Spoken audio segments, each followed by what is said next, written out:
Muy buenos días, profesor. Mi nombre es Yumilet Cruz Agustín. Hoy vengo a hablarles sobre la educación individual y social. Se dice que la educación es la formación práctica y metodológica que se le da a una persona en vías de desarrollo y crecimiento. Es un proceso mediante el cual el individuo se le suministra herramientas y conocimientos esenciales. El aprendizaje de una persona comienza desde su infancia hasta lo más lejos, tomando en cuenta que la definición de la educación es importante acatar, únicamente no se la da a través de palabras, puesto que también en las actitudes y ámbitos de cada persona. Por ejemplo, la educación en un niño puede ser como los valores, los ámbitos que llevan dentro y fuera de la escuela. Bueno, ahorita les vengo a hablar sobre la educación como proceso individual y social.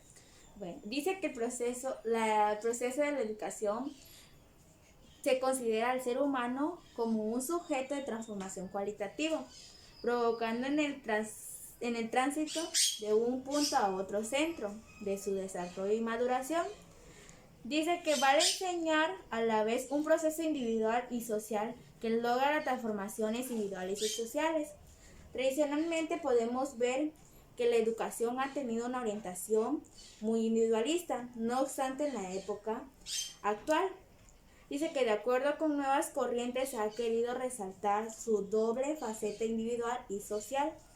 Dice que la educación no debe ser visualizada como dos factores separados. Por el contrario, son dos aspectos que se relacionan de manera estrecha y constante. Por esta razón, interesa que este apartado analizar el fenómeno educativo en su doble función individual y social. Por ejemplo, dice que la educación, tanto como el niño como el maestro, debe ser individual y social. Digamos que el niño debe ser educado con una persona individual y social, o sea, llevarse con las personas, tanto como él solito, debe dar la enseñanza en sí mismo hacia los demás. Por último, les vengo a hablar sobre los tipos de educación que existe: la educación formal, la educación no formal y la educación informal.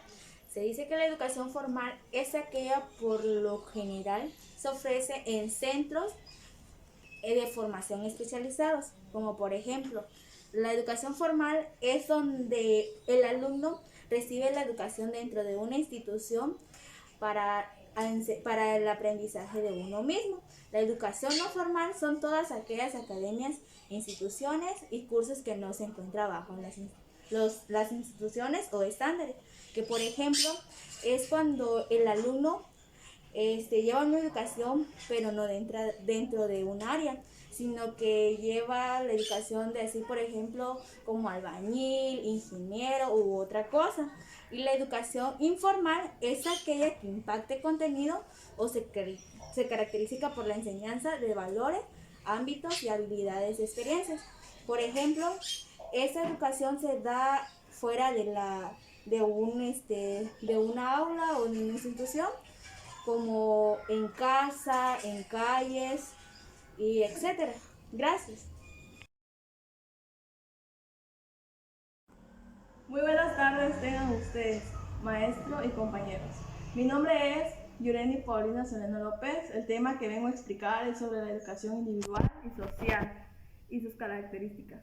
Bueno, ¿qué es la educación individual? La educación individual hace referencia a los procesos que elabora el sujeto en su interior, es decir, una reestructuración mental que afecta al individuo como un todo. Bueno, la educación individual permite que cada alumno trabaje para lograr los objetivos según su propio ritmo y posibilidades. Bueno, sus características de la educación individual hace que estimule al alumno en su relación personal. Bueno, se adapta a la vida socializándose, dando capacitación profesional. Número 3, eleva a la persona de una condición personal a la esfera de la cultura.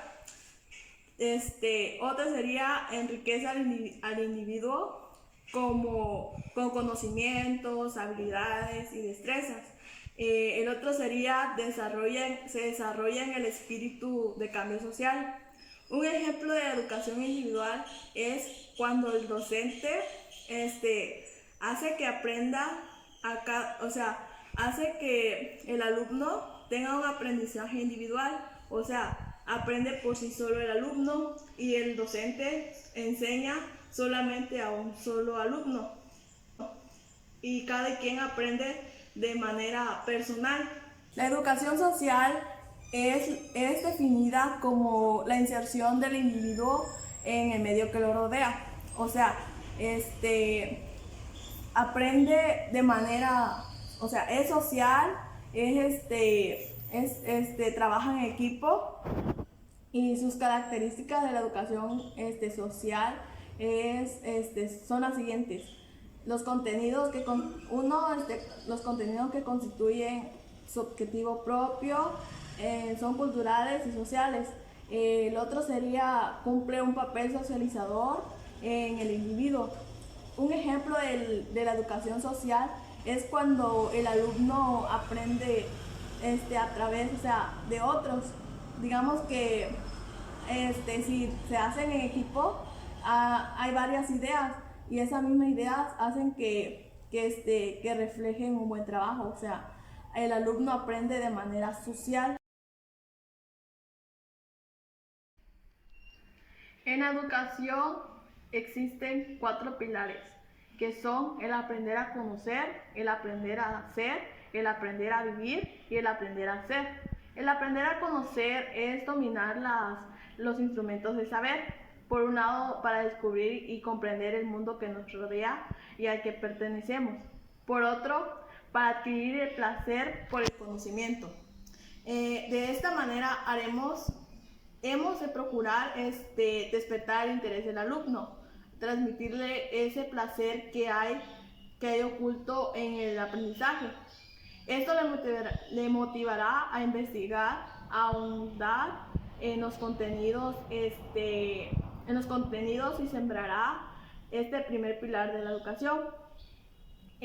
Un ejemplo es el aprender a conocer. Esto se basa en comprender, despertar la curiosidad, fomentar el pensamiento crítico y proporcionar autonomía. Un ejemplo de esto es cuando el alumno, el docente va a hacer que el alumno despierte curiosidades. El otro pilar es el aprender a hacer. Esto es una vez que los alumnos han adquirido los conocimientos. Es importante porque ahí es de gran utilidad porque aprendes a hacer, o sea, significa adquirir las competencias básicas. Esto es una serie de competencias para saber comportarse socialmente, ya sea que el alumno pueda comunicarse, trabajar en equipo,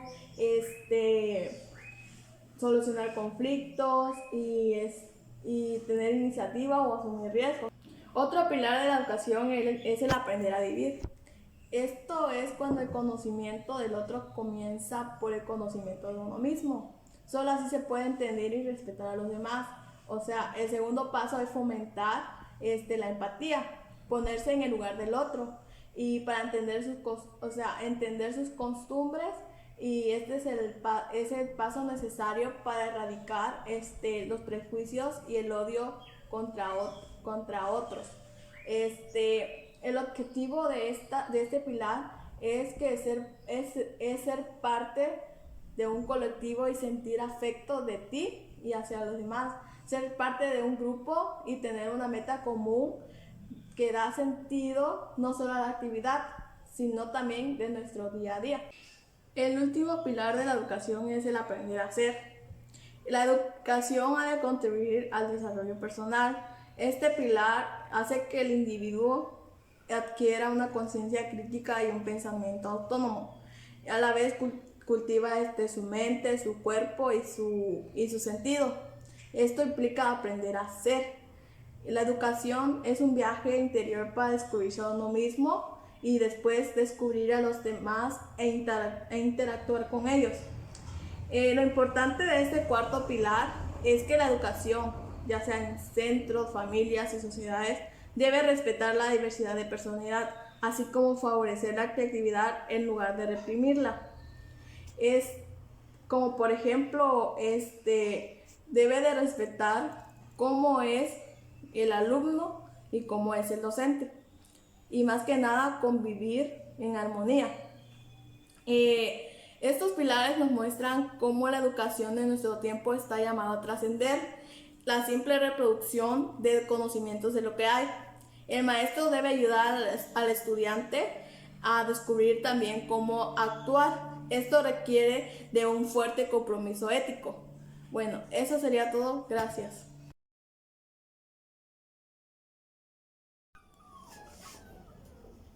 Buenos días, profesor.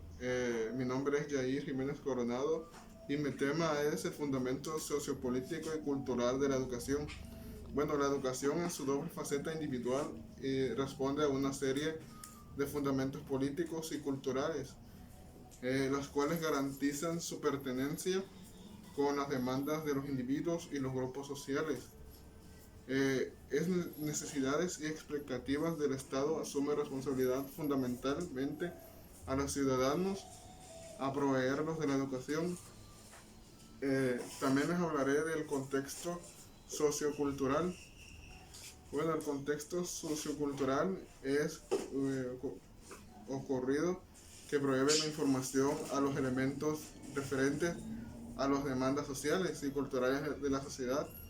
Plantean el sistema educativo que el docente debe investigar si no es nocivo de la comunidad, sobre las costumbres propias del grupo social en el que se encuentra.